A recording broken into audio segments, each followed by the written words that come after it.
देवता हुए, इसी शिक्षा देती कि कुमार हुए और कश्यप के वंश में और विष्णु के अंश से। और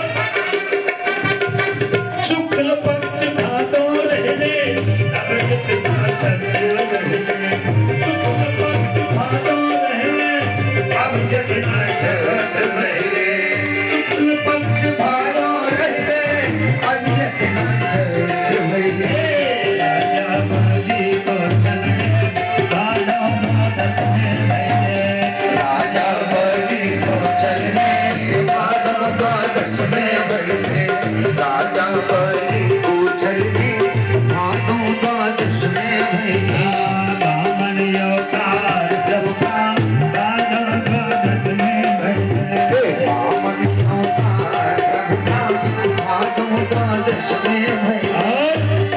वेद और पुराण कहे भक्त सब गाता कहे, वेद और पुराण कहे भक्त सब गाता कहे। गाता एक राम भिखारी सारी दुनिया, वेद और पुराण कहे भक्त सब गाता कहे, वेद और पुराण कहे भक्त सब गाता कहे।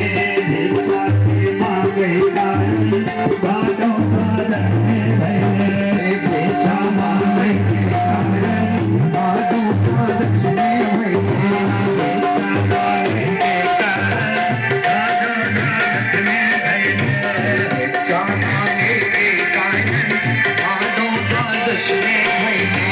बामन अवतार प्रभु का भादो द्वादश में रहले, बामन अवतार प्रभु का भादो द्वादश में रहले, बामन अवतार प्रभु का भादो द्वादश में रहले।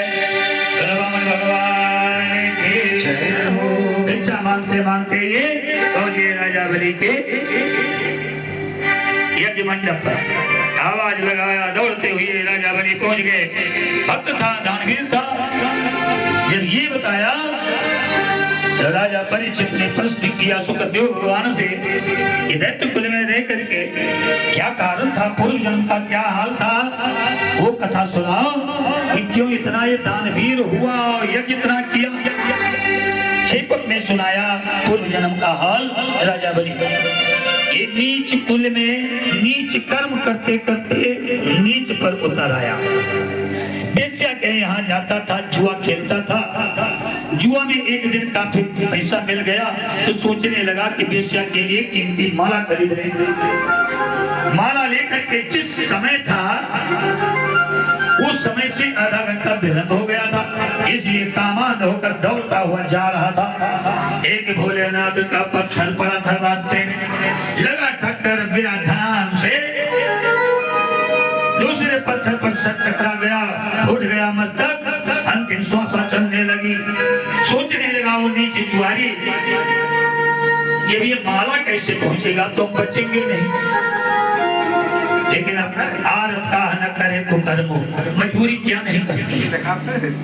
इसलिए मन ने विचार किया कि मैंने कथा में सुना है कि हर पत्थर में भगवान भोलेनाथ होते हैं, हर पत्थर में भगवान होते हैं। तो जिस पत्थर में चक्कर लगा था उसी को अर्पण कर दिया। जाओ भोलेनाथ, ये माला अर्पण, अपने सर को रख दिया और प्रणाम हो गया। सर रखा और माला अर्पण किया भोलेनाथ का नाम लेकर।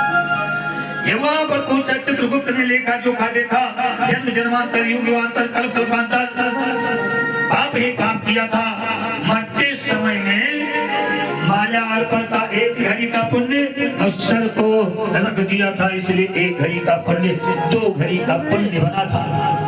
भोलेनाथ की दया दृष्टि से कहने लगे, चित्रगुप्त क्या चाहते हो, पहले पुण्य भोगोगे ये पाप भोगोगे? नहीं, भोलेनाथ की दया दृष्टि, मैंने 2 घड़ी पहले पुण्य भोगेंगे। जो तुम्हारी इच्छा हो मांग लो। 2 घड़ी के लिए ऐसे है भोलेनाथ, मुझको इंद्रासन दे दो, 2 घड़ी के लिए हम इंद्र बन जाएंगे। ये है भगवान की लीला। भोलेनाथ तत्काल पहुंचा दिया और वो इंद्र बन गए। एक घड़ी व्यतीत हो गई, तमाम अप्सरा, अरे एक अप्सरा के लिए तो प्राण को त्याग दिया, तमाम अप्सराओं को देखा, लिप्त हो गया। देवर्षि नारद ने सोचा कि मौका हाथ से जा रहा है, नारायण नारायण करते हुए पहुंचे और हंसने लगे। नया नया इंद्र था और क्या जाने कि ये नारद है, चोटी वाले, अगला यहाँ से ये नारद, इंद्र का दरबार है, वेद भी कर रहे हो, नारायण ये तो भोलेनाथ की महिमा है, जब माला अर्पण किया, अवसर रख दिया तो 2 घड़ी के लिए इंद्र बन गए हो, 1 घड़ी समाप्त हो गई है, 1 घड़ी शेष बची है, नारायण नारायण, यानी याद दिला दिया। मन में सोचा कि नारद ने तो सही बताया है। गुरु बृहस्पति बैठे हुए थे, बुला लिया, कहा महाराज जी आओ, गुरुदेव पहुंच गए। क्या चाहते हो? कहा 1 घड़ी शेष बची है उसको जाने के लिए, इसलिए कुछ दान देना चाहते हैं। कहा बताओ। तत्काल गुरु बृहस्पति ने संकल्प कराया और कहा क्या देना चाहते हो, उसका नाम लो। इसलिए पंडित जी लोग नाम, ये दान पुण्य होने लगता है तो नाम कर देते हैं कि वस्त्र दान, अन्नदान, फलदान, द्रव्यदान, रजत दान, स्वर्ण दान, गौदान, ये सब बोल दो कि हाँ ये देना चाहते हैं। इसी तरीके से क्या देना चाहते हो? ये इंद्रासन तुमको पुण्य करते हैं। और भक्त और भगवान की 1 घड़ी में इंद्रासन दे दिया। घड़ी समाप्त हुई, वापस आए चित्रगुप्त के पास, देवराज इंद्र पहुंचे। कहा गुरु बृहस्पति आप ये कैसे बैठे हैं? वो दान में दे गया है चित्रगुप्त के पास। पहुंच गए इंद्र, रुक जाइए, ये बड़ा अनर्थ कर दिया, ये तो इंद्रासन ही दान कर दिया।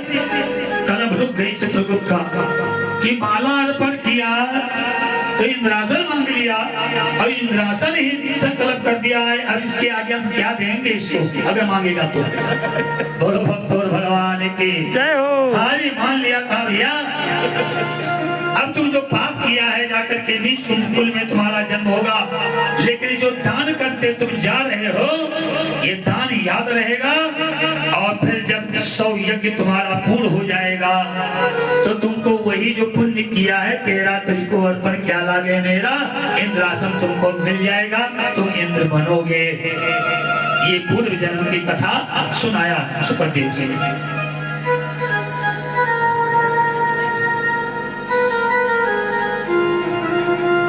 बढ़िया सुंदर वेशभूषा बना करके, ज्यादा ना कर करके समय के अनुसार राजा बलि के यहाँ पहुंचे, दान मांगने लगे। अब क्या चाहते हो? 3 पग पृथ्वी चाहते हैं। गुरुदेव को बुलाया कि संकल्प कर दो। उनकी कन्या आई, रत्नमाला नाम था राजा बलि, उनकी माता आ गई।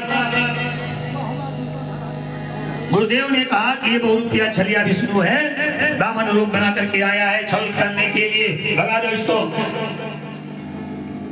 राजा बलि की माता कहने लगी कि गुरुदेव आपको ऐसा नहीं कहना चाहिए। आज ये अगर हम अपने पति बैरोचन के साथ जल गई होती, बलि भई मैं ना जरियो बैरोचन के साथ, और वैसे हमारे पुत्र भे हरि ने पसारो हाथ। ये दिन देखने कैसे, इसलिए मैंने नहीं जली थी कि भगवान हमारे दरवाजे पर आए, हाथ पसार करके मांग रहे हैं। इसी से कवियों के लिए जो दाता एक राम भिखारी सारी दुनिया जो सब लोग गाते थे, तो सीधे यही कहा था कि तेरे द्वार खड़ा भगवान, भगत भर दे रे झोली। ये नहीं कहा कि ब्राह्मण है, बड़े ब्रह्मचारी है, ब्राह्मण है, ये सब कुछ नहीं कहा। सीधे कहा राजा बलि से कि तेरे द्वार खड़ा भगवान, भगत भर दे रे झोली। इसका मतलब जो मित्र लोग में आया है वो सब भीख मांगने वाले हैं। ना यहाँ पर मांगोगे तो भगवान से मांगोगे, मंदिर में मांगोगे, कहीं ना कहीं तो मांगना पड़ेगा। बिल्कुल अकाट है। बोलो भक्त और भगवान के। गुरुदेव चले गए, मना कर रहे हो, नहीं चाहिए तुमको, तुम जाओ। उनकी माता का कल्याण हो गया। रत्नमाला ने कहा उनकी कन्या ने, ऐसे छोटे बच्चे को ये जमीन, ये पृथ्वी मांग रहा है, अरे ये तो इसको तो दूध पिलाना चाहिए। बामन भगवान ने तथा कह दिया मन के अंदर से, ये दूध पिएंगे तुम्हारा, हम संकल्प पढ़ लेंगे। संकल्प ले लिया, चरण बढ़ाया। जब ये ब्रह्मलोक में पहुंचा, जो श्रापित गंगा थी, धुल लिया चरण को, पतित से पावन बन गई गंगा। दोनों लोग नाप लिया, काब शेष बचा है, कहां पर पैर रखे, कहे जो पीठ है ये भी पृथ्वी है, नाप लो। ऐसे नहीं, पृथ्वी पर लिखा दिया, जो ये बांध करके हाथ पैरों लिटाया राजा बलि को, वही रत्नमाला जो कहा था दूध पिलाने के लिए, ये तो छोटा है लेकिन बड़ा खोटा है, ये तो बड़ा दूध है, इसको दूध नहीं, इसको चार दे देना चाहिए। भगवान ने तथास्थ कह दिया कि हम चार भी पिएंगे, जो भक्त कहे प्रेम से देगा हम उसको पान कर लेंगे। भगवान ने सोचा कि कन्या और माता और राजा बलि सबका तो कल्याण हो गया, इसकी पत्नी शेष बची है, इसलिए जब हाथ पैर बांध करके छोड़ दिया और जब नापा पैर रखा तो थोड़ा सा अंगूठा बाहर निकाल दिया। देखो नारायण की लीला, अंगूठा बाहर निकाल दिया, कहा ये तो शेष थोड़ा सा बच गया, और कोई उपाय करो राजन। अब तो कुछ बचा नहीं मेरे पास।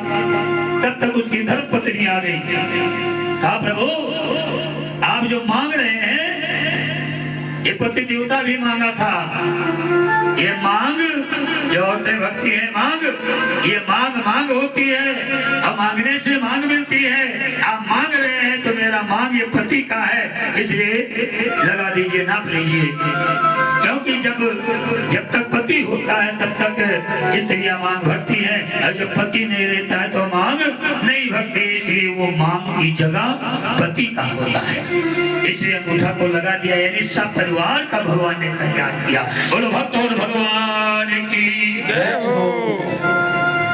बहुत प्रसन्न हो गए राजा बलि से कहा, बहुत प्रसन्न है, जो तुम्हारी इच्छा वरदान मांग लो। कहा प्रभु मुझको भेज रहे हो पातालपुरी, अब आप इसी रूप से प्रतिदिन दर्शन दिया करो। कहा चलो ठीक है, चलने के लिए गए थे, चल गए भगवान। वहां पाताल में पहुंचे तो बामन भगवान के लिए बामन फाटक का मकान बनवाया। अब बामन भगवान बामन रूप बना करके वो बामन फाटक पर खड़े रहते हैं, पता नहीं किसे कमरे से निकल पड़े राजा बलि, तो दर्शन कैसे होगा। अब ये हाल जब सुना लक्ष्मी जी ये तो पाताल चले गए, तो ये रोती है और कहती क्या है। बोलो भक्त और भगवान की जय हो। अरे मेरे कहाँ गए करता